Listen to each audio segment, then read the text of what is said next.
Marimari Pupeñi, Marimari Pulapñén, muy buenas tardes a todas, a todos los presentes. En primer lugar agradezco su participación. En este momento tengo que hacer el doble trabajo de operador, así que entre controlar el Zoom y también poder coordinar la invitación a todos ustedes. La UNESCO desde el año 2005 conmemora el Día Mundial de la Filosofía, dando esta fecha del tercer jueves de cada noviembre. Nosotros postergamos una semana más esta conmemoración, ya que la semana pasada la hicimos a nivel nacional a través de la CHIF. Por lo tanto, es una suerte ya de tradición al interior de la Universidad Católica de Temuco, desde que se conformó el Departamento de Filosofía el año 2016. De hecho, fue nuestra primera actividad, fue nuestra primera, ¿cómo se dice? En escena, ¿cierto? Dimos a conocer a través de la conmemoración de este Día Mundial de la Filosofía. En general, muchas universidades, muchos departamentos de filosofía conmemoran este día, dando un especial ímpetu, ¿cierto?, a lo que significa la reflexión filosófica. Yo los invité esta vez a nombre de la facultad, a nombre del departamento, bajo una frase, ¿cierto?, obviamente es una paráfrasis de Hölderlin en ese análisis que hace Heidegger, ¿para qué poetas en tiempos de penuria? La pregunta que nos hacemos todos, ¿cierto?, es ¿para qué filosofar en tiempos de penuria?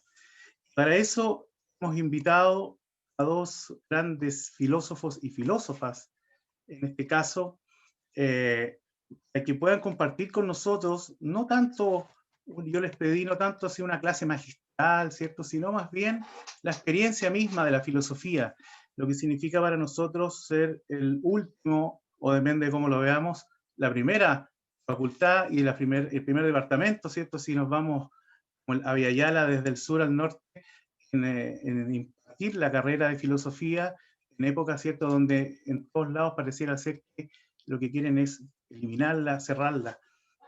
Tenemos la participación hoy día para iniciar este coloquio que queremos que tenga ese carácter conversacional, dialógico, como es, ¿cierto?, la tradición filosófica desde el maestro Sócrates en adelante, que nos va a invitar que nos va a provocar, ¿cierto?, que nos va a invitar a conversar, es en primer lugar la doctora Francisca Salas Aguayo, una joven filósofa que trabaja en Francia. Ella es licenciada en filosofía por la PUC, magíster en ciencia política en París 8 y doctora en ciencia política también.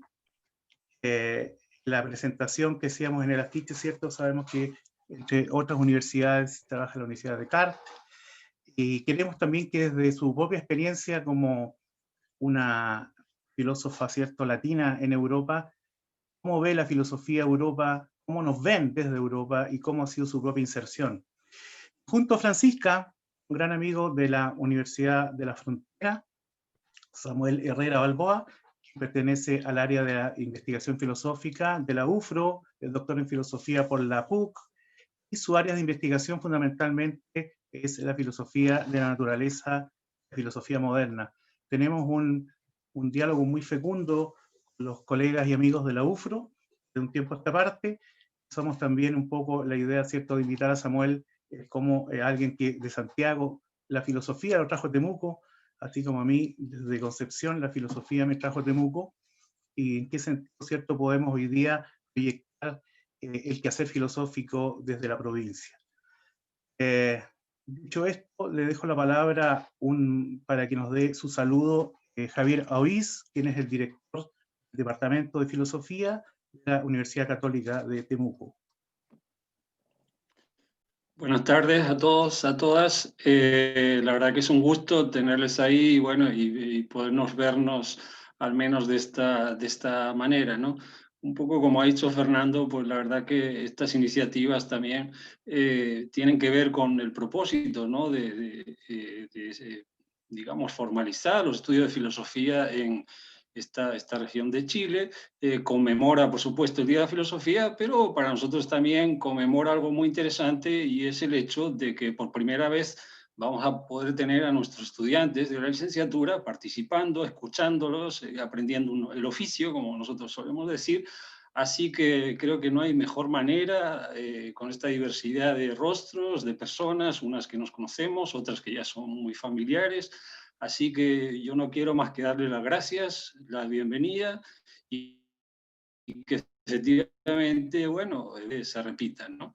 Así que muchas gracias a todos y a todas por la asistencia, participación y la organización. Gracias, Javier. Bien, entonces, ¿dónde se me metió la Francisca? Acá está. Voy a dar los atributos. Tú tienes el poder como Greystoke para que puedas compartir pantalla y después me tienes que traspasar ese poder.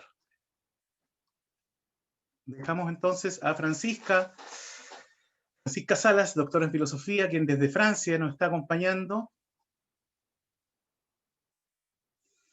para que nos motive a esta conversación, a este diálogo filosófico. Muchas gracias, Francisca, por aceptar la invitación.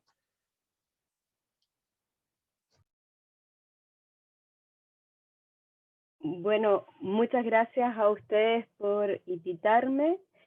Entonces, les comento que hice un texto bastante libre, que es más bien testimonial de lo que significa la filosofía como actividad para mí.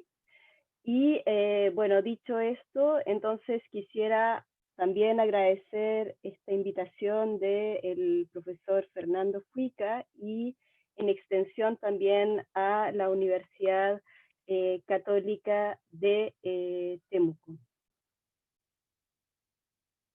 Entonces, ¿y para qué filósofos en tiempos aciagos? Francisca, disculpa que te interrumpa, pero como vas a estar tú de hospedadora, seguramente te va a ir saliendo ahí que algunas personas están en la sala de espera.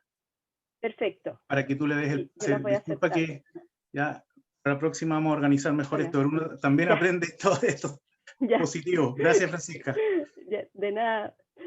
Bueno, entonces, ¿para qué filósofos en tiempos aciagos? La invitación que se me hizo viene con una pregunta, interrogación que debiera declinar de responder de entrada por dos razones. Primero, o porque siendo filósofa no sabría cómo responder a la necesidad y existencia de mis colegas filósofos masculinos. O segundo, porque cualquier estudiante de filosofía, que lo somos todos, sabría que ningún amante de la sabiduría se nombra a sí mismo como filósofo. Pero dado que el gremio es bastante escueto en número, pero no menos influyente pensando en Zizek y Rancière, no quisiera iniciar acentuando la polémica, sino aseverando aquello que aprecio de esta disciplina y me hace cercana a su filiación. Iniciaré exponiendo ciertos elementos que me parecen importantes para responder a esta filiación personal, para luego dejar espacio a las preguntas que ustedes puedan tener sobre mi trayectoria y actividad profesional, la actual en Francia. Ante todo, filosofía como amor al lenguaje. La filosofía es una actividad, ante todo, intertextual, pero además transtextual. Es decir, que la lectura o significado toma su pleno sentido en la discusión con otros textos, con otros filósofos, o entre el lector y el autor filosófico leído, en una suerte de intimidad forzada que obliga a quien interpreta a sobrepasar, la materialidad y el presente de la lectura. Dentro de mis lecturas, un elemento que me interroga y responde también a la pregunta particularmente, es la cercanía del filósofo con el poeta. Aunque Platón los critica, esta enemistad ya advertida está a la altura de la filosofía. Me consta que no elegimos a cualquiera como enemigo, como decía Baudelaire. Quizás quisiera intentar reflexionar sobre esta cercanía probable o improbable entre poeta y filósofo para luego tratar de explicar mi propia posición sobre el lenguaje. La poética de Aristóteles estudia la tragedia, la técnica que viene asociada a la catarsis o a la purgación de emociones. Por medio de su texto, el autor afirma que la tragedia presenta a los hombres mejores de lo que son, mientras que la comedia peores. Por ende, la tragedia, que antes era escrita en versos, forma parte esencial y tiene un lugar en la vida de la sociedad para el filósofo.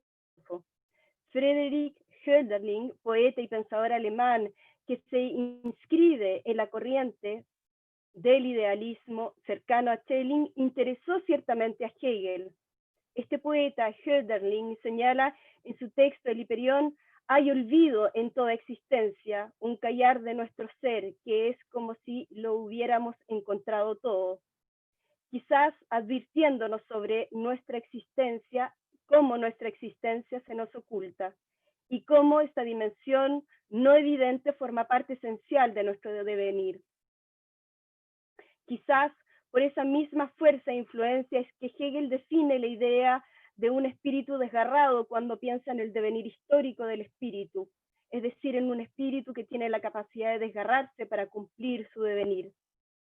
Podríamos sumar a tantos otros y otras filósofos y filósofas que se han interesado en la poesía o que se han inspirado en el arte para ellos mismos hacer su propio ejercicio de reflexión. Pero la filosofía es ante todo un proceso, un cuestionamiento metódico, constante al mundo, sobre el mundo, y esto se hace por medio del lenguaje, al igual que lo hace el poeta, pero con otra justeza. La justeza que encuentra el poeta es por medio de la plasticidad, los rincones varios y la flexibilidad de la palabra, abriendo al máximo el espacio que crece en la palabra. Crea por él uniones de figuras, de palabras, que quieren liberarse y liberarnos de nuestras propias formas.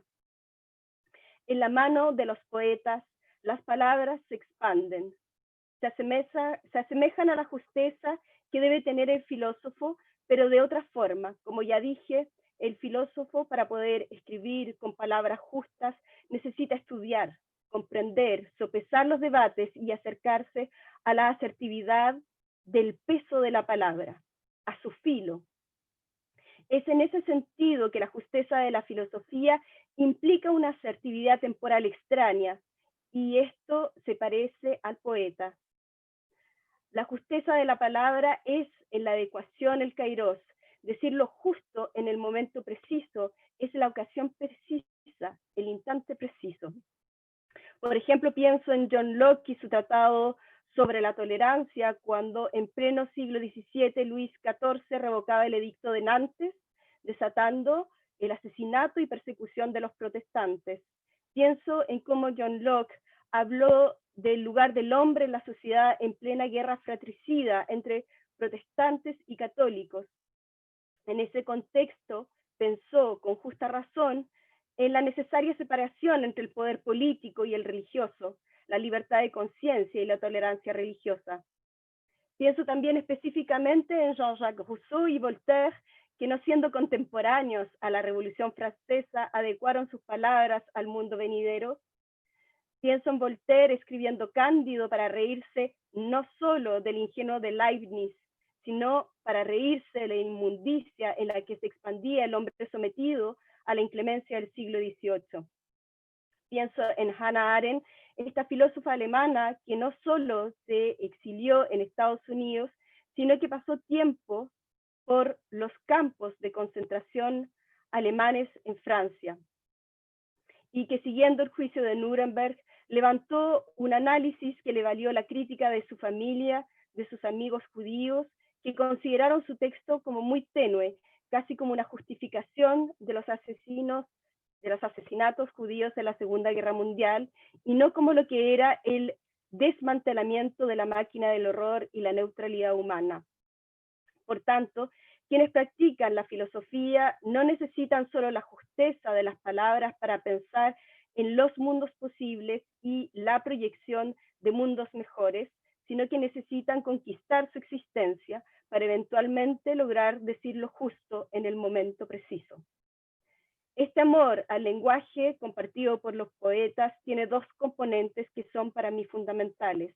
el lenguaje como ejercicio colectivo, el lenguaje como ejercicio para la autarquía. El lenguaje como ejercicio colectivo. La filosofía debería asumir que la construcción de ideas o pensamientos implica un ejercicio colectivo, y de ahí la necesidad de comunicar con otros, aunque esos otros se encuentren en el pasado, enajenados, aislados, solos, sean considerados locos o sean despreciados por la sociedad. Así, el ejercicio de la filosofía, aunque no es común a todos, es un ejercicio colectivo. No hace falta recordar que otros animales dominan el lenguaje, pero solo el hombre puede planificar y hablar sobre su proyección en justeza hacia el pasado o el futuro. El lenguaje entonces expone nuestra naturaleza colectiva. Y atención, porque el lenguaje se comparte con poetas, sociólogos, historiadores, políticos, además de tantos otros gremios, pero es ante todo en la filosofía, crítica, revisión, reflexión, retorno así para encontrar al otro. Lenguaje como libertad para la autarquía. María Zambrano, al filosofar, señalaba la palabra es libertad, y con ello la filósofa le concedía a la palabra un poder. Entonces, si la palabra en filosofía es justeza y es colectiva, el lenguaje es eminentemente político. Es la intimidad de la palabra que deviene política. Así se devela, según María Zambrano, cómo el ejercicio de la existencia es en primera instancia íntima y un proceso de autoconquista, pero ante todo para la liberación. Así lo expone de manera magistral Angela Davis cuando dice: la política no está en el polo opuesto a nuestra vida. Lo deseemos o no, impregna nuestra existencia, insinuándose en los espacios más íntimos. No hay nada más íntimo que la palabra, y en la medida que aprendamos el peso de la palabra en los debates por medio de nuestra existencia, es que podemos participar de su filo. No desde la impostura, desde la repetición de otros pensadores, como lo he hecho yo, por ejemplo, en esta presentación, sino conquistando nuestra existencia y nuestra reflexión, encontrando la justeza de las nociones de otros filósofos y otras filósofas para el diálogo con el mundo o con los mundos. La palabra es equilibrio porque permite poner en juego la existencia en el mundo. Esta es la conquista primera que se hace de sí, la que nos permite encontrar la liberación, y es solo desde esa sinceridad conquistada de la palabra que los filósofos encuentran su justeza. Entonces, a la pregunta si el ejercicio filosófico de la palabra y la reflexión están en un momento aciago, sí, pero no más que antes, cuando Hannah Arendt reflexionaba sobre la técnica, la guerra atómica o el exterminio masivo, o en el medioevo, cuando se realizaban purgas religiosas entre musulmanes, cristianos y protestantes, o cuando se concretizó el exterminio de las culturas indígenas de lo que se llamó luego América.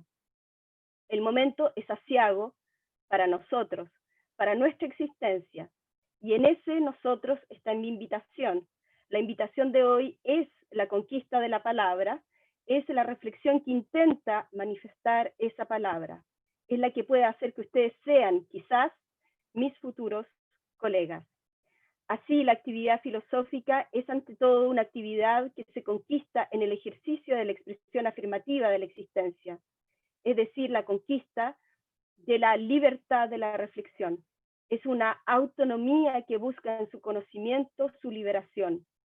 Por eso, la filosofía que cultivo con mis estudiantes es una invitación a educarse y a conocerse, citando las célebres palabras de Delfos: conócete a ti mismo, o en clave de hoy, conocerse a sí misma o a sí mismo, y quizás cuántas actualizaciones vendrán a incorporarse a nuestro lenguaje y a nuestras formas de conocer y dialogar lo otro.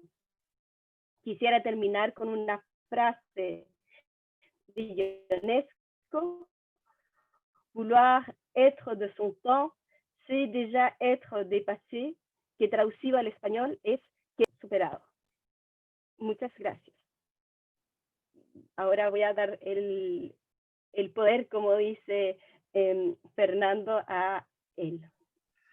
Bien, muchas gracias, Francisca.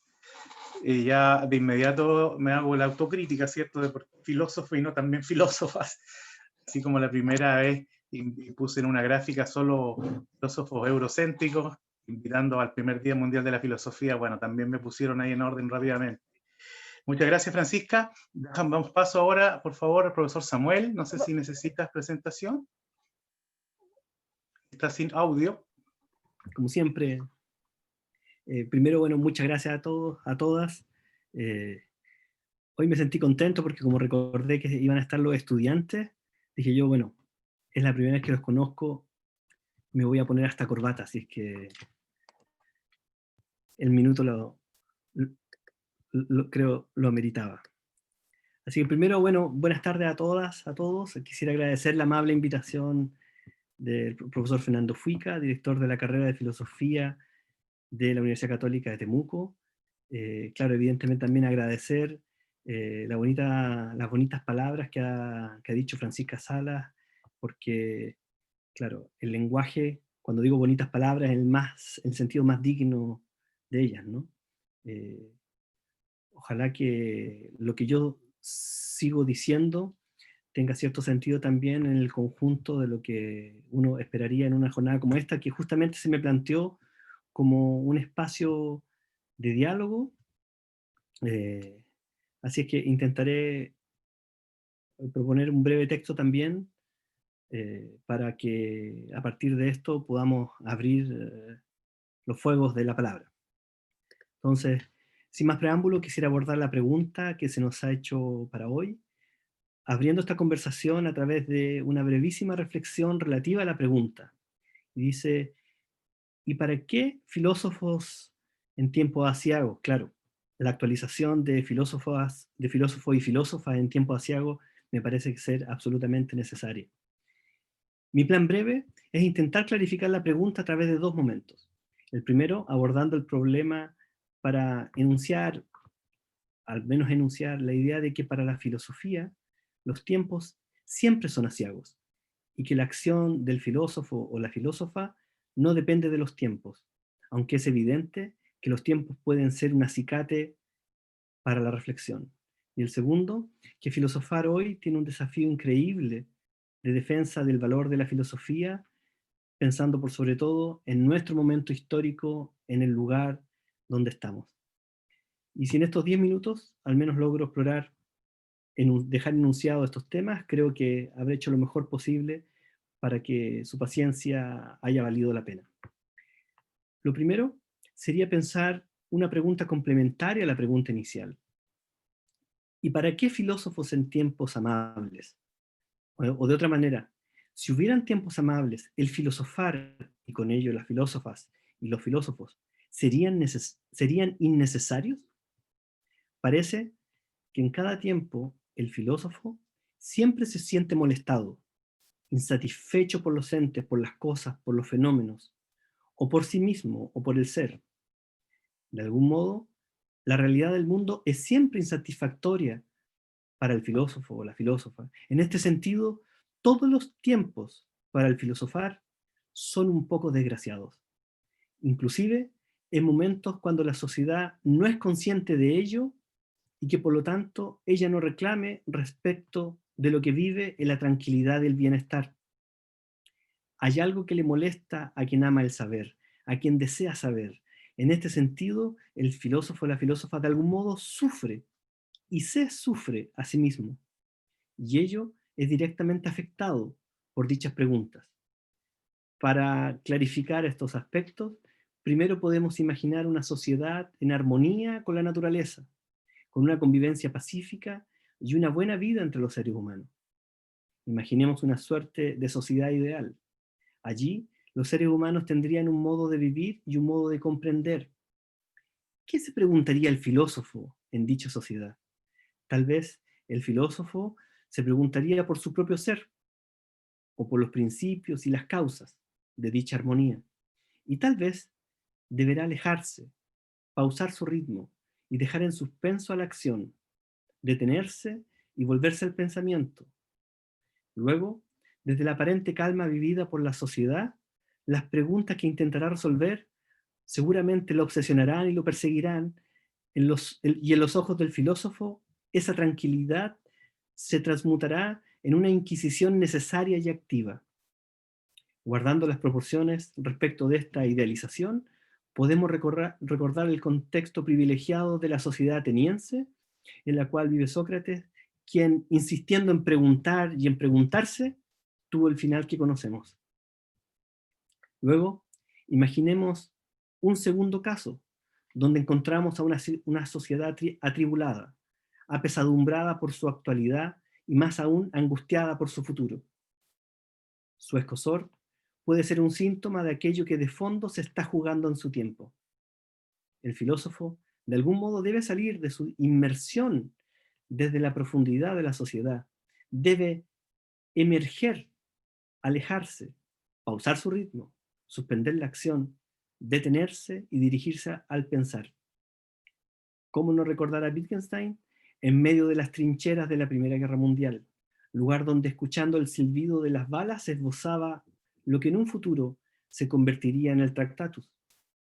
Los ejemplos los podemos buscar en otras épocas también. Descartes, siendo un espadachín habilidoso, debía alejarse en la meditación filosófica. Pierre Gassendi, sacerdote y creyente, hacía misa y oratoria, y siempre con cierto resquemor de su eficiencia inspiradora cristiana, todo el resto del tiempo buscaba reformar la filosofía natural y restringir los espacios a la superchería, fuese del tipo que fuese. Podríamos volver a la cuestión original y repreguntarnos, ¿es necesario filosofar en estos nuestros tiempos? ¿En mis tiempos aciagos? Y ante esta pregunta, me parece que puedo decir que, por muy obvio que sea, es a la vez es muy necesario plantearse que todo ello depende en el estricto rigor de aquel ser humano que quiere hacer filosofía. Reitero, a lo mejor nada de esto depende de aquello que la sociedad demande o aquello que la sociedad mañana deseche. La filosofía también puede ser objeto de moda, y Chile es un ejemplo de ello. Ha quitado y puesto la asignatura de filosofía en la formación de sus jóvenes dependiendo de los avatares políticos y curriculares. Esto último, por importante y trascendente a un nivel social y profesional, parece que no es en ningún caso un elemento propio de lo pura y propiamente filosófico. En nuestro tiempo, y desde mucho antes, la profesionalización de aquel que trabaja, ya sea la divulgación escolar de la filosofía o la divulgación universitaria de ella, no se limita a dicha actividad remunerada. Implica también disputar el espacio académico más propio de la filosofía en el seno de la escuela o de la academia universitaria. Esta última dimensión institucional viene siendo uno de los pocos espacios que van quedando como una dimensión propia de la filosofía en Chile en medio de una comunidad de saberes. Vivir la filosofía al interior de una universidad chilena significa hoy validarse en el juego de la industria académica, elemento que es ajeno a la naturaleza propia de la filosofía, encauzada en su valor como un fin en sí mismo. Pero esta situación de facto, que podría verse como una imposibilidad de la filosofía, no determina ni puede determinar el interés propio del filosofar. Pero no es mi interés quedarme en la situación social de la filosofía. Hoy, cuando las afirmaciones relativas a la sociedad actual y los problemas contingentes interpelan discursos políticos y académicos moralizantes y le exigen a la academia comprometerse en distintos sentidos, miro las enseñanzas escépticas y no me dejan de asombrar las similitudes con las formas de la cuestión actual. En el pasado, quienes afirmaban tener todos los criterios para saber si algo es verdadero o algo es falso, según los escépticos, deberían asumir que no hay razones suficientes y necesarias para afirmar algo y no su contraria. Esta es la llamada equipolencia, vale decir, está la equivalencia entre las posiciones que es imposible dirimir una inclinación relativa al caso. En este sentido, La balanza de los argumentos a favor y en contra está siempre equilibrada. Equilibrio deseado, pues no pudiendo obtener un criterio para dirimir, solo queda comprender todas las posiciones, sin necesidad de elegir o de asumir apasionadamente alguna tesis. Más bien, el tomar conciencia de esa imposibilidad colabora con la tranquilidad del alma, puesto que ante una investigación que saca a la luz la equiparidad de las posiciones, se acallan las preguntas, y acallando las preguntas se alcanza la ataraxia o la imperturbabilidad. Allí, el dogmatismo se enfrenta contra uno de los dictum escépticos más apreciados. Nada se puede conocer, aprender o saber.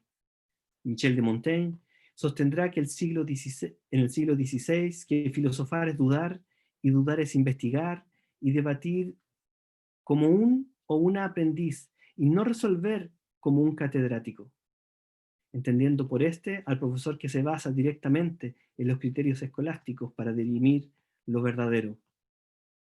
Hoy, cuando la sociedad exige rendimiento a la universidad, parece que se hace necesario repensar libremente dicha relación.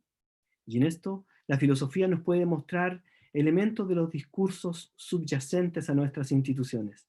En este sentido, el estado de cosas no puede impedir el trabajo filosófico guiado por el amor a la filosofía misma. Y ante la pregunta legítima relativa a cómo hacerlo, me parece que las herramientas son las mismas de siempre. El estudio del problema que intuimos, las obras que los han tratado, los estudios que le han comprendido, la reflexión personal y dedicada de la cuestión, el diálogo disciplinar y las horas para abordar profundamente un problema. Sumergirse en las oscuridades de los asuntos y tratar de emerger por sí mismo en busca de nuevos aires que nos permitan la comprensión. La lectura pausada y el esfuerzo comprensivo que tienen siempre el riesgo de jamás asegurarnos un puerto tranquilo y sereno. Hacer filosofía es también asumir que podemos terminar entendiendo que a lo mejor no hemos avanzado más que al reconocimiento de aquello que no sabemos, y que a veces incluso de que no podemos saber más. Avanzar en filosofía es a veces detenerse. Tal vez avanzar en filosofía a veces es retroceder. Avanzar en filosofía tal vez no es importante. Muchas gracias. Muchas gracias, Samuel. Me siento muy identificado con tus palabras. Es lo que trato de transmitir, al menos a los alumnos de esta primera generación. Y también es importante para todos los que están presentes ahora, tenemos la presencia de alumnos de enseñanza media, que han manifestado interés en nuestra carrera o en la filosofía en particular, digamos, no nos vamos a llevar todas las ínfulas de la carrera de la UCT, pero eso es para nosotros muy importante. Sin duda que somos aprendices, eternos aprendices, y como decía un profesor mío, Jason Arias Arcos, somos como los buscadores de oro, ¿cierto? Que después de todo un día de trabajo, al término de esa jornada, se van con algunos gramitos nomás, ¿cierto? Después de haberse deslomado durante el día. Yo cierro aquí, al menos activamente, mi participación y dejo en este momento a Carmen Luz Muñoz y a Nico Zúñiga, alumnos de nuestra carrera, para que puedan organizar las preguntas, articular las preguntas o bien incitar la reflexión. Adelante entonces, Nico y Carmen Luz. Hola, buenas tardes. Yo quisiera quizás agarrarme de una pregunta que nos hicieron en el chat. Hay una persona que pregunta sobre el aportar del filosofar femenino en este mundo que lo público y en la discusión y en las maneras de filosofar han estado delimitados más bien por lo masculino. Aquí yo me agarro sobre todo de lo que menciona la profesora Francisca al final de su artículo, donde dice, conócete a ti mismo. Y usted, profe, nos habla, bueno, conocerse a sí misma también. Y incluso avanza un poco más y dice conocerse a sí misma, un poco con estas variantes del lenguaje que nos van mostrando un poco las realidades de género que existen también en la actualidad. También esto me hizo recordar este famoso, entre comillas, bus de la libertad que pretendió circular por Santiago, un poco con estas dos consignas, de que por una parte, claro, el género se definiría más bien por los genitales de la persona, y por otra parte esto de que a mis hijos los educo yo. Principalmente eso nos habla mucho de lo que son estas relaciones de poder, en lo que se refiere a cuál es la verdad y cuál es la verdad que deseamos transmitir. Eh, no sé qué nos podría comentar usted sobre este juego de poder también, entre lo mismo que nos mencionaba el profesor Samuel, de cómo esto de que, claro, la filosofía se enseña solamente en tercero o cuarto medio, que se puede sacar, no sacar, y hay un juego de poder súper importante en eso.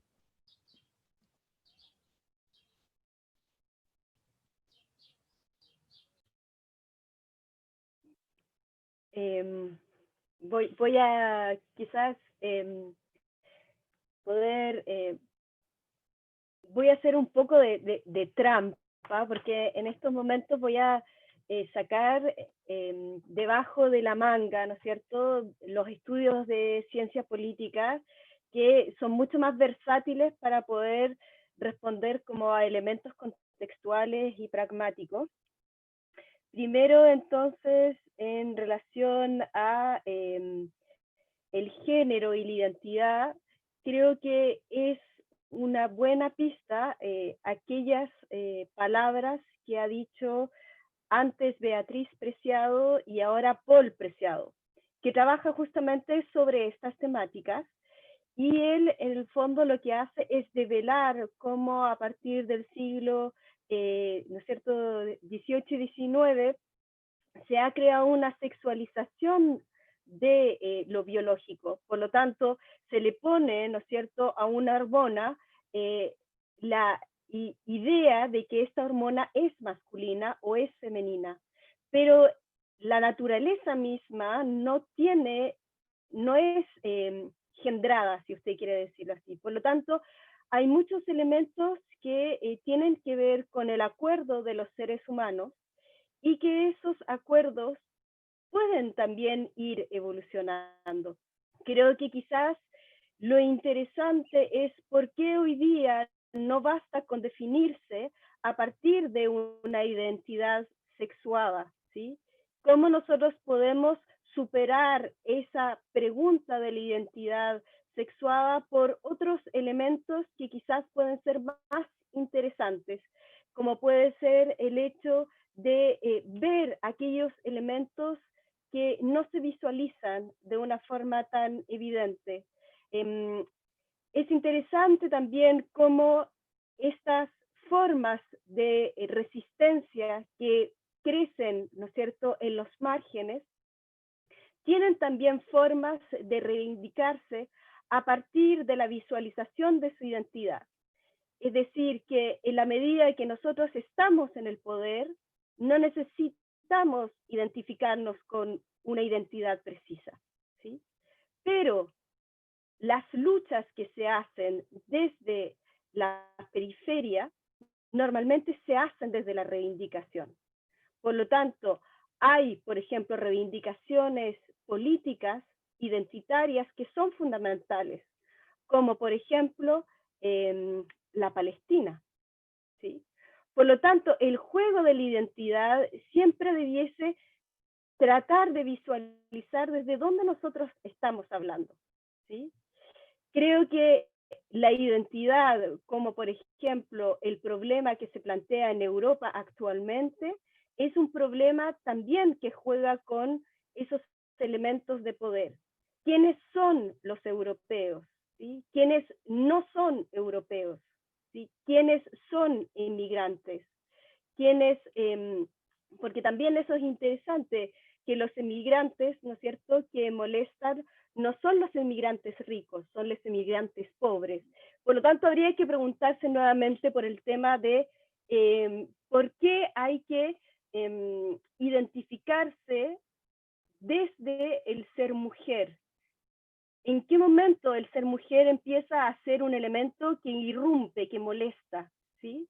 Creo que esos elementos son fundamentales para poder responder a por qué pensar la filosofía desde lo femenino. La filosofía ha sido pensada históricamente por mujeres, ¿sí? Es decir, tenemos, por ejemplo, a Hildegarda, tenemos a Sor Juana Inés de la Cruz, tenemos, ¿no es cierto?, otras mujeres que también pertenecieron al mundo cínico. Por lo tanto, las mujeres han participado de la filosofía. Ahora la pregunta es, ¿por qué esas mujeres tendrían que reivindicar el pensar la filosofía desde su rol femenino? Y en esa pregunta habría que preguntarse en qué manera o de qué manera irrumpe lo femenino o molesta lo femenino a el filosofar masculino. ¿Sí? Porque justamente si queremos reivindicar la identidad o un actuar femenino desde la filosofía, habría que ver en qué medida la filosofía está masculinizada o no está masculinizada. Creo que Paul Preciado puede dar mejor respuestas a estas preguntas, y creo que justamente también hay que tomar el aporte femenino en la filosofía como un aporte importante, ¿sí? Pero que no se ha hecho desde la reivindicación de lo femenino. Quizás Paul Preciado en eso es uno de los primeros en tratar el tema del género y la identidad, y él le puede dar más respuestas que yo. Muchas gracias, profe.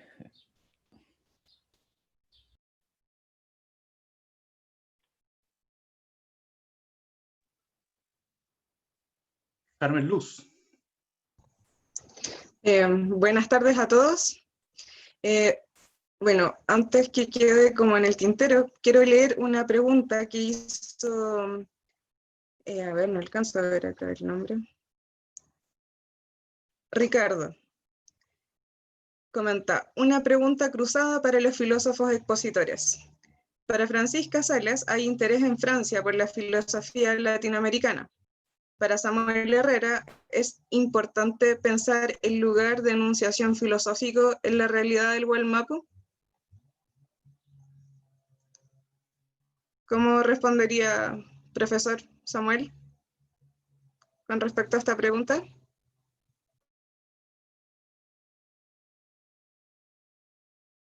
Creo que tiene desconectado el micrófono.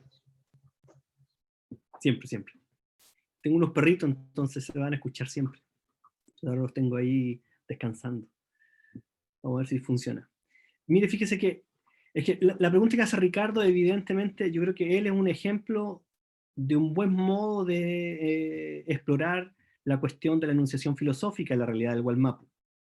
El punto es que cualquier problema filosófico propiamente tal, seguramente debe tener un tipo de tratamiento en particular en el cual se haga rendimiento de esa cuestión. Eso puede ser un problema filosófico de física cuántica, o puede ser el problema de la realidad del Wallmapu y el lugar de la enunciación filosófica. Es evidente que en ese tipo de relación respecto, por ejemplo, de los modos de enunciación del lenguaje, la diferencia de la enunciación del lenguaje con relación a distintos tipos de modos de expresión que implican también modos de cosmovisión, seguramente ahí el rendimiento preciso es aquel que puede sacarle el filósofo que se dedica al problema, por ejemplo. En ese sentido, eso puede ser importante, pero como puede ser también importante el problema en particular de un físico cuántico probablemente, en tanto que el problema filosófico siempre está enraizado, en este caso, como del modo que lo estoy mirando, está enraizado en el tipo que lo piensa, ¿no? Y en el problema filosófico que está viendo. Y muchas veces lo que uno tiene que entender es que uno no está capacitado, creo yo, para ver todos los problemas filosóficos. A veces las limitaciones que nosotros tenemos mismas de formación respecto de las cosas y del esfuerzo que requiere un problema filosófico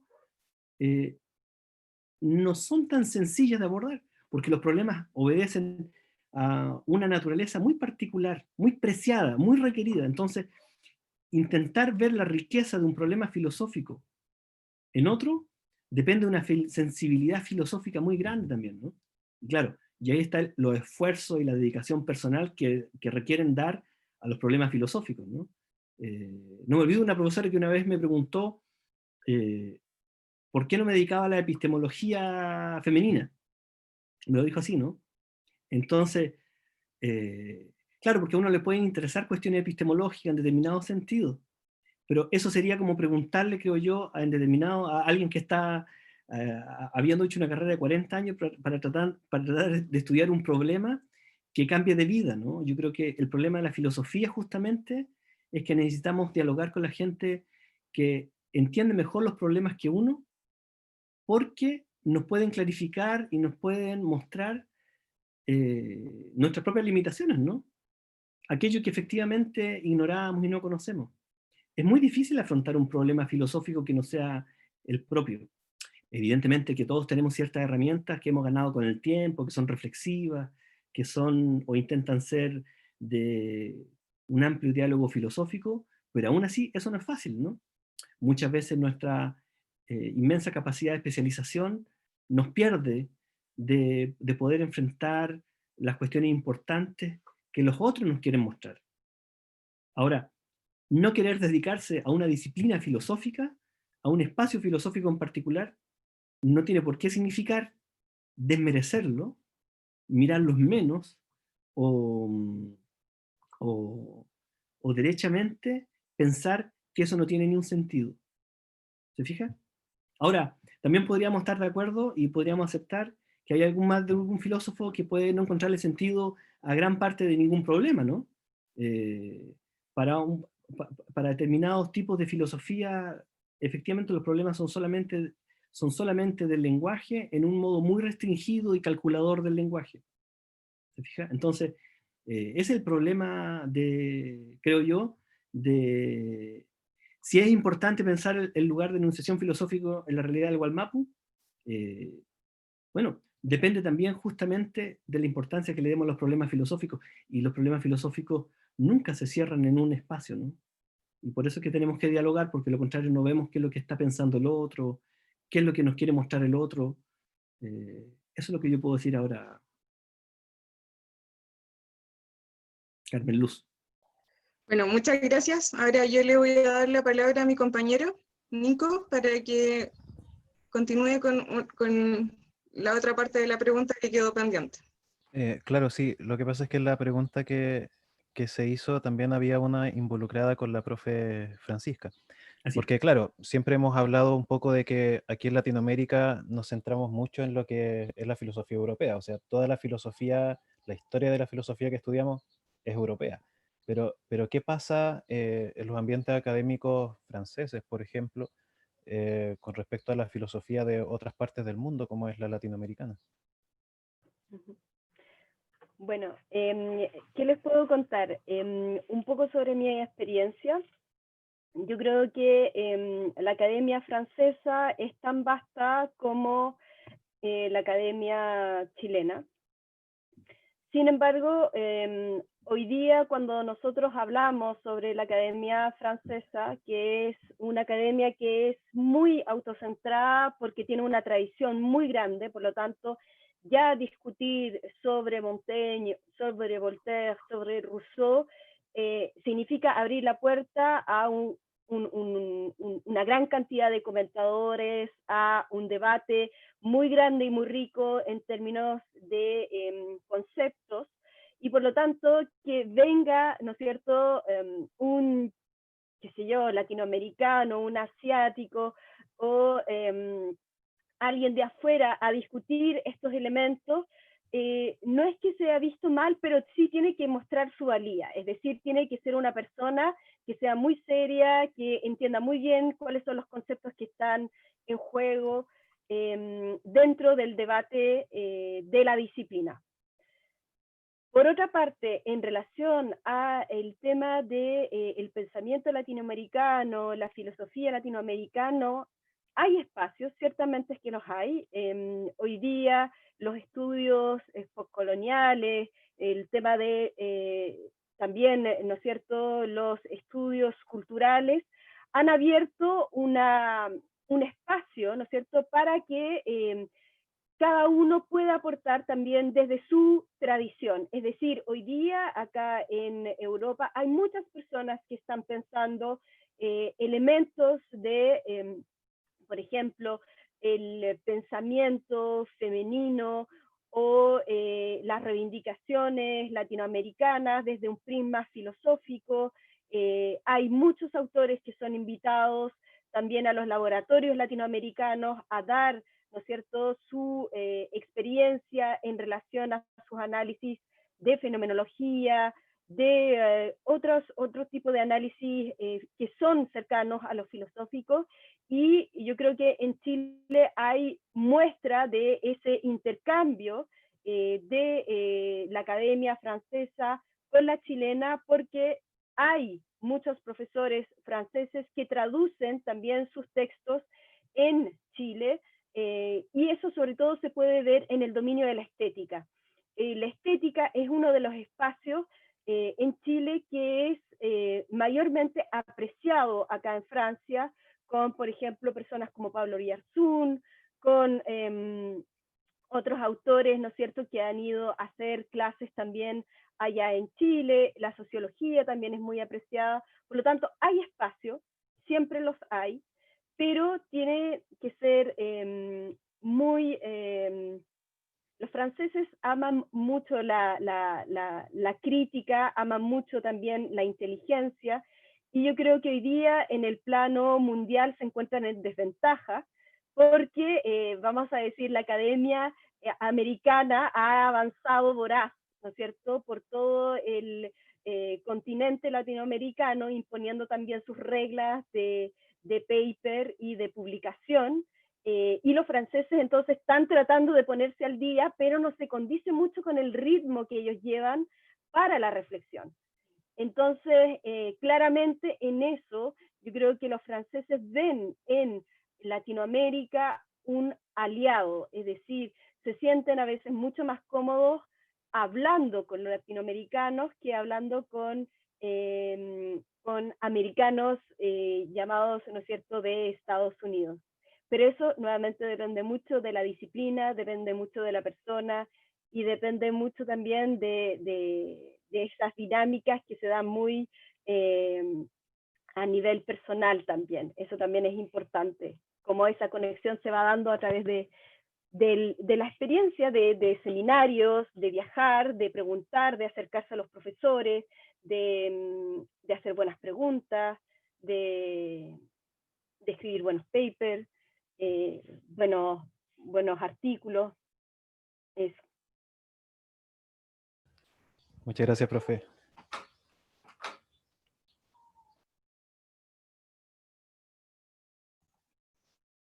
Bueno, continuando con las preguntas que hay acá en el chat. Acá hay una de Raquel. Dice, pregunta para Samuel. Señala en la tarea del filosofar el sumergirse y emerger. Y en la emergencia de estos tiempos, ¿cómo se manifiesta la filosofía? Y esto quisiera relacionarlo con una duda que también surge en nosotros como estudiantes. Como bien ha mencionado el profesor Fernando, nuestra carrera, que es nueva acá en la región, se ve en parte enfrentada a esta situación que creo que es muy evidente, en la cual la filosofía quizás ha ido quedando un poco solapada por quizás otras disciplinas, y se ha dejado un poco de lado, pero en estos tiempos que todos sabemos muy bien lo que está ocurriendo, la filosofía vuelve a surgir como quizás ¿cómo decirlo?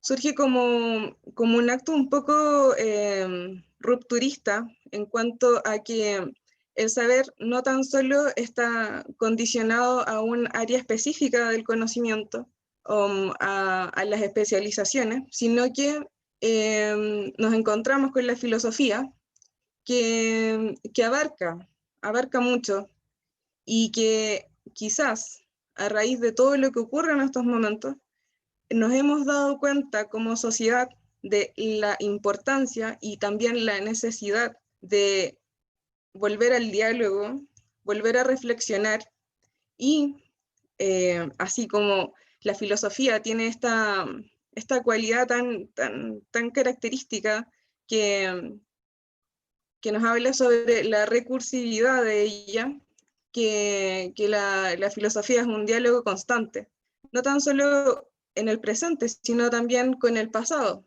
Entonces,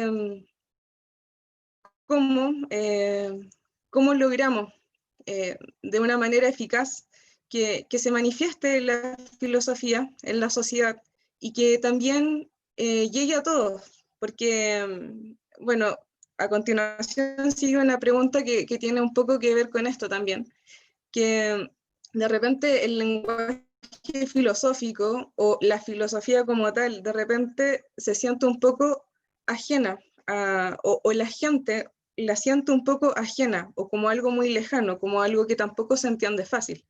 Entonces, ¿cómo manifestamos la filosofía de una forma eficaz en estos momentos, en esta sociedad y en estos tiempos que son un poco difíciles? Le doy la palabra al profesor Samuel y en realidad a quien quiera realizar algún comentario.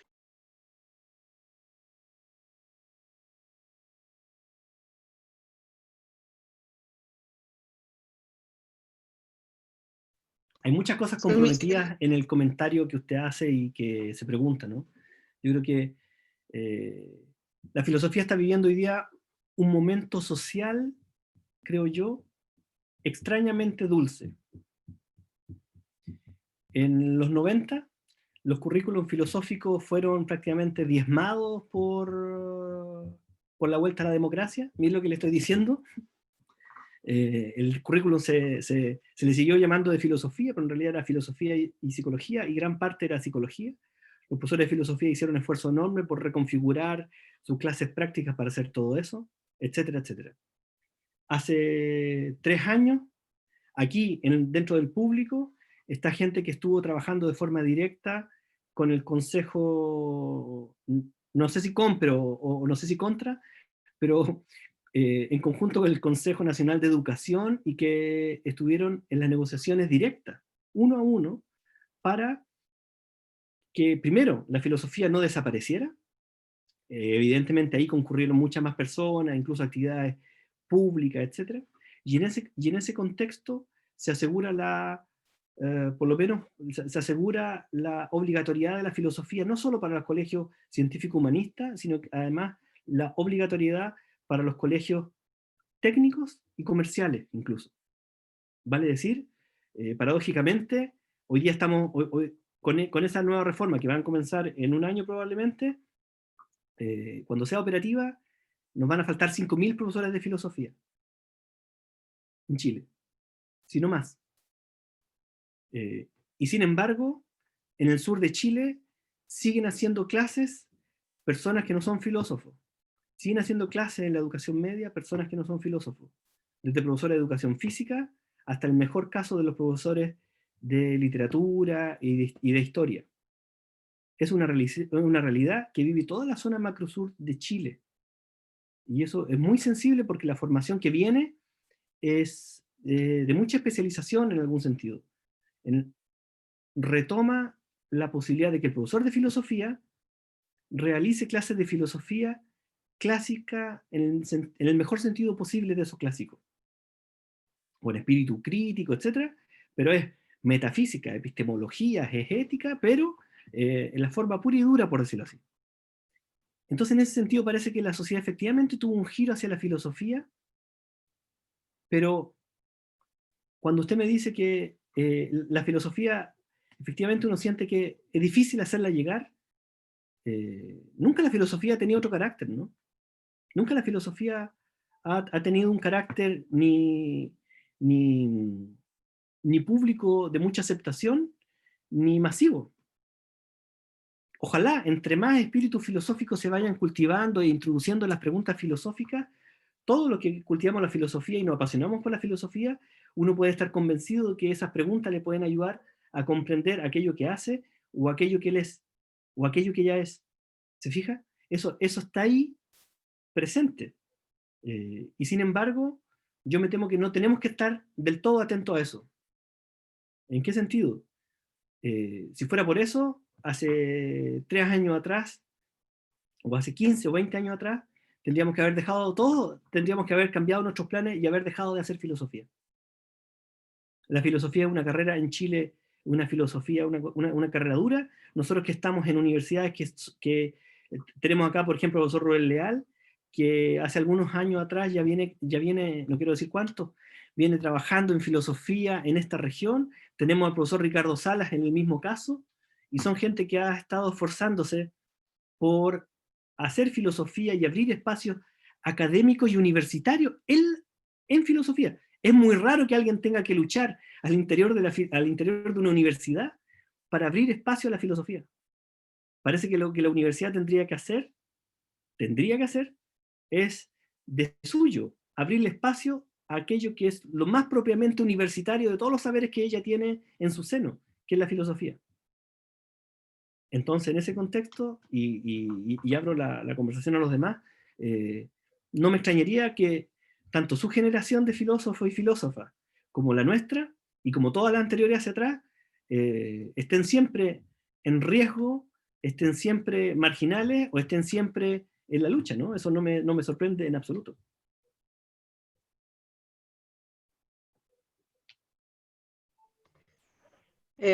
Bueno, se agradece mucho y sí, o sea, se comprende muy bien en realidad. De hecho,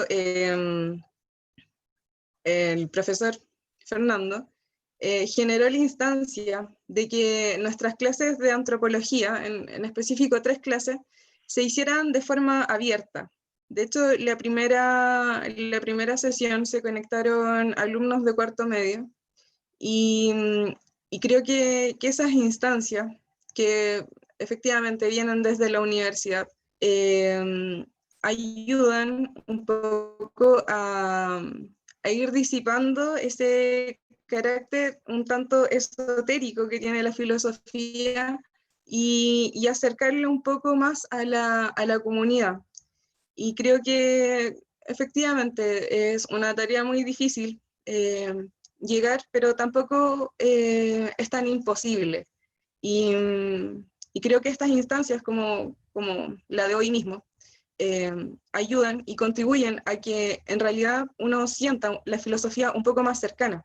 Y creo que esa es una instancia que hay que valorar mucho, que se den estos diálogos y que uno sienta que en realidad hay toda una red que está tratando quizás de luchar y llevar la filosofía a todos. Voy a ahora darle la palabra a Nico, porque acá hay otra pregunta de Cecilia Aguayo. Sí, en realidad quisiera también agarrarme un poco de lo último que mencionaba el profesor Samuel, de cómo dentro del mismo ambiente académico, universitario en general, es casi como si la filosofía tuviera que luchar por hacerse como un espacio, como un lugar. Que es un poco lo que ocurre cuando, a través de esto que mencionábamos antes, de que existan poderes que van favoreciendo quizás más algunas disciplinas que otras. Pero también la pregunta de Cecilia Aguayo tiene cierta relación con esto también, en lo que se refiere al mundo académico en general, que trasciende más allá de lo que es solamente la filosofía. Primero ella, pues bueno, felicita a ambos expositores, dice que Cecilia Aguayo pertenece a una disciplina de las ciencias sociales. ¿Ya? Dice, hoy la filosofía puede ayudar a un diálogo interdisciplinar. Sin embargo, el lenguaje filosófico tiende a ser muy cerrado, masculinizante y elitista. Claro, eso es algo que de alguna manera ya se conversó un poco sobre esta masculinización y elitismo dentro del mismo ámbito de la filosofía.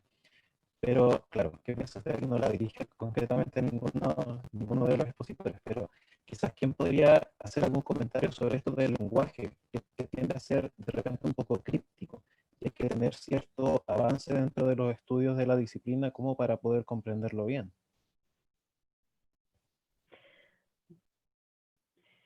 Yo considero que el hecho de que sea críptico también tiene que ver con la especificidad del lenguaje de la filosofía. En ese sentido, cuando, por ejemplo, yo creo que eso no impide el diálogo, y creo que eso es otro elemento que hay que separarlo. Cuando nosotros visitamos otras disciplinas, puede ser la sociología, desde la sociología hasta la pintura o incluso el cine, nosotros tenemos que entender que hay una especialización y una historia dentro de la disciplina. Por lo tanto, yo creo que esa especificidad es lo que hace la riqueza de la filosofía. Sin embargo, eso no involucra el hecho de que el filósofo tenga que mantenerse aislado. ¿Sí? Yo creo que gran parte, por ejemplo, del aprendizaje que he podido tener acá en Francia viendo a otros colegas es que los filósofos tienen menos miedo a interrumpir otros espacios que no sean el que les corresponde en la academia. Y de eso tenemos un montón de ejemplos. Tenemos, por ejemplo, como Godard, ¿no es cierto?, hablaba con filósofos, como Barthes también se acercaba a las disciplinas del arte, como Foucault hablaba sobre la pintura. Creo que el filósofo acá tiene el hábito de interrumpir de una forma más radical aquello que sucede en la sociedad, pero no bajando el nivel. Son conocidos, por ejemplo, también las revistas que hacía Sartre, o que los cuentos que hacía Simone de Beauvoir. Creo que con esto lo que quiero decir es que ser filósofo es una cosa y nosotros podemos seguir siendo filósofos y podemos seguir cultivando la disciplina, la epistemología, el conocimiento, ¿no es cierto?, sobre el mundo griego, aprendiendo latín, aprendiendo lógica, pero no por ello significa que tenemos que mantenernos aislados. Yo creo que por eso también, para mí, por ejemplo, estudiar ciencias políticas en Francia tiene un sentido también filosófico, en el sentido de que no es extraño que un cientista político reflexione sobre la política, ¿sí? En cambio, en la tradición de la administración pública en Chile, eso no sería posible, ¿sí? Que alguien hiciera un análisis, por ejemplo, sobre las dimensiones del poder. Creo que por eso mismo el problema no está en el lenguaje, yo creo que está también en las formas de hacer la disciplina. Y creo que ahí lo interdisciplinar tiene mucho que decir. Yo creo que el filósofo ganaría mucho también si puede trabajar con otras disciplinas, si puede trabajar con el arte, si puede trabajar, por ejemplo, con el trabajo social, si puede trabajar con la sociología. Raymond Aron es una persona fundamental para entender el estudio de Sartre, y Sartre no tiene problemas en hablar de política, y por eso mismo es que puede hablar con Raymond Aron y puede hablar con otros sociólogos. Creo que yo no trataría de poner el problema en el lenguaje, sino que trataría de poner el problema en por qué los filósofos se aíslan, ¿sí? Y por qué no son capaces de generar diálogos y de irrumpir en la sociedad, ¿sí?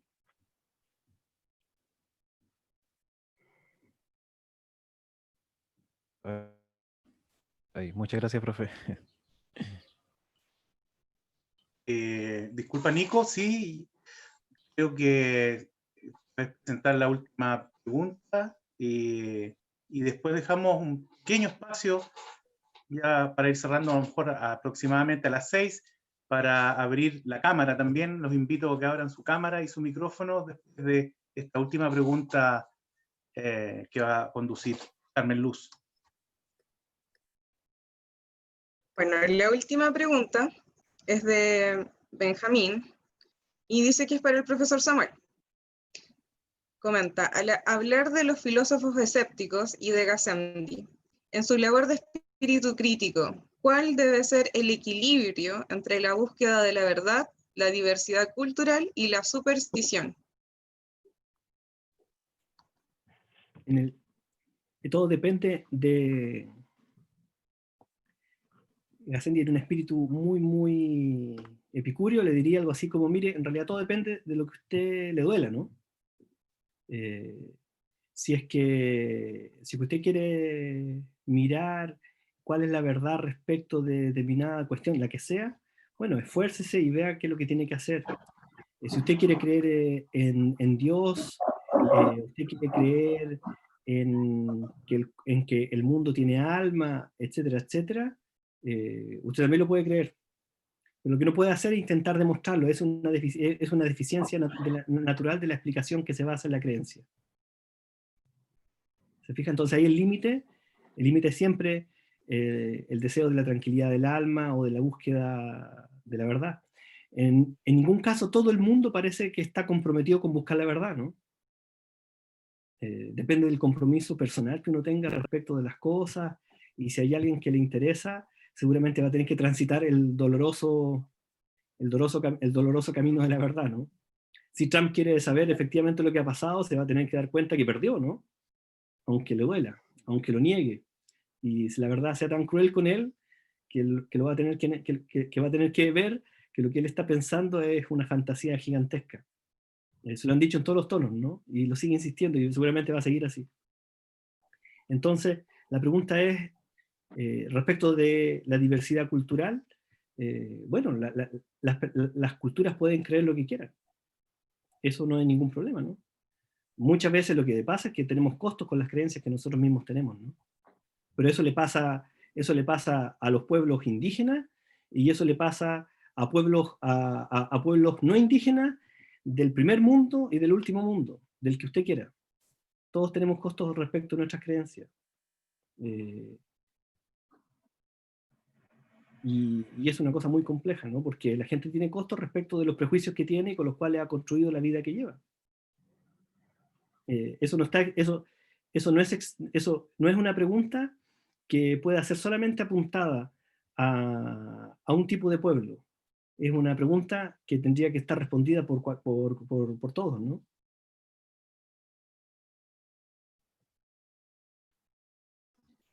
Bueno, muchas gracias, profesor. Y creo que efectivamente, o sea, sabemos que desde los antiguos la búsqueda por la verdad ha sido incesante, y creo que debe ser muy complejo, o sería muy complejo en realidad, llegar y presentar finalmente qué es la verdad, porque eso sería totalmente rebatible a sí mismo, o sea. Bueno, al parecer no hay más preguntas, al menos en el chat. No sé si alguien más quisiera hacer alguna acotación o alguna otra pregunta, como para ir ya concluyendo, porque nos estarían quedando casi 15 minutos. Dejo el micrófono abierto para quien quiera participar. Carmen Luz, yo quisiera aprovechar esta instancia para felicitar a mi colega Samuel Herrera y a la colega Francisca Salas por el cuidadoso trabajo de presentar textos preciosos, rigurosos y prolijos. Y además la conducción que tú has hecho con tu compañero muestra que están siendo muy bien formados, ¿cierto?, en las habilidades propias de manejar ciertos espacios de comunicación nuevos, como es trabajar, ¿cierto?, a través de estas redes virtuales. Felicitaciones al jefe de carrera, al Departamento de Filosofía de la Universidad Católica de Temuco. Felicitaciones en el Día de los Filósofos y las Filósofas Unidos. Muchas gracias. Bueno, si no hay más Profesor, preguntas... sí, profesor Leal, quizás quería compartir algo.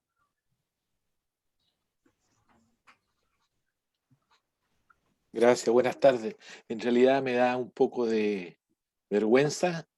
Le había informado a mi colega Herrera que yo me iba a incorporar muy tarde porque yo estaba en clase y salí a las 5 de clase y a esa hora me conecté. Entonces me da un poco de vergüenza, digamos, expresar algún comentario, pero yo no me queda otra cosa que reiterar lo que dijo el colega anterior. Eh, Creo que es muy importante y muy hermoso que se abran posibilidades de jóvenes que están incursionando en la filosofía. Mis colegas de la Universidad de la Frontera me han escuchado lo que voy a decir. Hace muchos años, cuando estaba proscrita la posibilidad de pensar filosóficamente, es decir, radical, seria y sistemáticamente los problemas que atañen al hombre, siendo estudiante cruzando un puente en Valdivia, fuimos reprendidos por un profesor, con el profesor Jorge Milla. Y fuimos reprendidos porque andábamos en lo que andábamos en ese momento. Y dijo que él tenía el derecho y se había ganado el derecho de poder expresar públicamente los análisis que hacía y las críticas que realizaba. Pero que nosotros, nuestra tarea más importante en ese momento era pensar, formarnos a pensar filosóficamente. Porque la tarea que teníamos en el futuro era una tarea de abrir espacios solo de pensar, pero de pensar filosóficamente en el lugar y en el ámbito en que nos encontráramos. Ojalá en la universidad, nos dijo él. Bueno, las universidades en Chile han vivido distintas etapas con respecto a lo que es la posibilidad de considerar al interior de ellas la reflexión filosófica. Y básicamente ha sido difícil por dos o tres razones, una razón específica y una general. La razón específica tiene que ver por las circunstancias que nosotros hemos vivido como sociedad y como universidad, particularmente de antes, pero de los años 80 hacia acá. Y lo segundo es porque estamos en una cultura esencialmente práctica, esencialmente utilitaria, que es la que se ha construido en nuestra sociedad. No digo pragmático, digo práctica y utilitaria. Entonces yo me pregunto, ¿qué espacio puede tener algo que es absolutamente inútil desde el punto de vista práctico como la filosofía? Y yo creo que allí radica una cuestión fundamental respecto de la cual debemos darnos cuenta de la dificultad en que nos encontramos. Pero no para quejarnos, sino que solamente para poder tener claridad de diagnóstico con respecto a qué es lo que debemos hacer en esa tremenda adversidad que tenemos. El profesor Herrera nos mencionaba un momento de felicidad a propósito del último conflicto, de que la asignatura de filosofía estuviera o no, y voy a usar una palabra que creo que es la que corresponde, en los liceos de nuestro país. No sé, yo he visto a veces ahí hasta en Uruguay que una escuela básica dice colegio afuera, pero yo tengo la impresión que los colegios son otras cosas, en los liceos. Y claro, y eso de que la posibilidad de que hayan profesores de filosofía en los liceos, como él nos relató, hace 40 años atrás o 35 años atrás, yo hice una investigación respecto a qué ocurría con la enseñanza de la filosofía en la región, y me encontré que desde profesor de educación física hasta sacerdote, pasando por abogado y todo tipo de profesores, hacían clases de filosofía.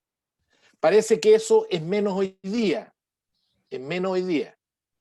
pero aún así yo creo que corresponde a que sean los espacios que tenemos que abrir los filósofos o quienes dediquemos al oficio de la filosofía. En las universidades yo creo que se ha avanzado mucho en la región. Yo me alegro mucho que exista la carrera en la Universidad Católica de Temuco. En la Universidad de la Frontera no la tenemos. Y yo en aquella época me convencí que nunca la íbamos a tener. Nunca la íbamos a tener. Por lo menos a nivel de pregrado. Entonces, aquí no es una cuestión de voluntarismo, sino que una cuestión de cómo la formación, y estoy hablando yo a los más jóvenes que están acá, cómo la formación que ellos están teniendo tiene que tener el mayor rigor, tiene que tener la mayor seriedad, por la gran adversidad en la cual nos encontramos, además de que éticamente nos exige que sea así, por el oficio que tenemos. La filosofía no es un oficio en el cual sea popular y sea masiva, como decía mi colega Herrera. No. La filosofía, lo dije una vez en un consejo universitario en mi universidad, y me quedaron muchos mirando porque saben cuál es mi postura frente al tema, es un quehacer, si ustedes quieren, elitista.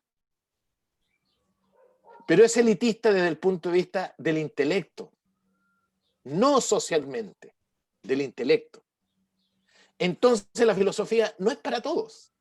La filosofía no tiene por qué ser bondadosa de caer bien, no. La filosofía tiene que ser crítica, tiene que ser el tábano, como decía aquel viejo en aquella época, y como decía la colega Sala, tiene que ser también, ¿no es cierto?, un poco irrumpir los filósofos, pero irrumpir con su pensamiento, irrumpir con la seriedad del planteamiento de lo que hace, Sí. no de la irreverencia. La reverencia es una irreverencia intelectual, la del filósofo. Entra, porfa. De manera Pasa tal nomás, que porfa. yo creo que la filosofía tiene que ir abriendo, tenemos que ir abriendo espacios cada vez más, pero desde el rigor, desde la sistematicidad, desde la seriedad, desde lo que implica radicalmente los problemas del hombre y de la humanidad. Entonces, en ese sentido, vamos a ir ganando espacios, no porque se nos conceda, sino que porque tendremos que hacerlo por lo que creemos que el ser humano debe pensar, el ser humano para que sea integral debe sentir, y el gran aporte deductivo que puede hacer la filosofía expresamente es en ese sentido. Discúlpenme, pero ya que el colega me pidió que hablara, por eso lo hice, no lo iba a hacer por respeto a ustedes que haya llegado tan atrasado. Muchas gracias, profesor. Bueno, y cerrando, sin duda que nos quedamos con varias cosas. Hay que irrumpir, ¿cierto? Hay que evadir, como dijeron grandes colegas ahí en un texto a propósito de lo que pasó el año pasado. Hay que transgredir, ¿cierto? Pero en un plano reflexivo, como decía recién el colega Rubén, elitista, pero intelectualmente hablando. Tenemos que ocupar espacios también, ¿cierto?, para dar a conocer las reflexiones de la filosofía. Hoy, esta paradoja, ¿cierto?, de la crítica a la técnica de mi maestro Heidegger, nos ha permitido abrirnos, vincularnos, estar en tiempos reales con grandes personas, con muchos amigos, y la filosofía, como decía Carmen Luz, lo hemos tratado de hacer desde la asignatura también, desde la carrera. No nos quedemos ahí cerrados un poco en el aula. Tenemos que develar la realidad, ¿cierto?, también atendiendo a la emergencia, y muchas veces, como esa lechuza de Minerva de Hegel, ¿cierto?, que llegamos un poco tarde o que emprendemos el vuelo muy tarde. Bueno, parece que ahora estamos aleteando más en sintonía lo que ocurre y no nos vamos quedando tan, como decía Francisca, ¿cierto?, tan ensimismados, sino que una necesidad de apertura. Agradecer a Francisca por su presencia, sus palabras, su disposición. No sé qué hora será allá en Francia, aquí van a ser las 6. Gracias a ustedes por la invitación. De todas formas tengo que seguir trabajando, así que no hay ya. nada. Te vamos a dar el como... te dejamos el ímpetu. Agradecer en particular también a Samuel, ¿cierto?, con quien decíamos hace un rato atrás, mantenemos un diálogo muy fluido entre la Universidad Católica y la UFRO. A todos los alumnos presentes, a todos los filósofos presentes, agradecer. Bueno, el próximo año nos encontraremos nuevamente y en algún otro evento donde estarán invitados también, ¿cierto? Y lo que no más nos interesa, los futuros filósofos que estamos formando acá desde el Gualmapu. Muchas gracias y que tengan buenas tardes.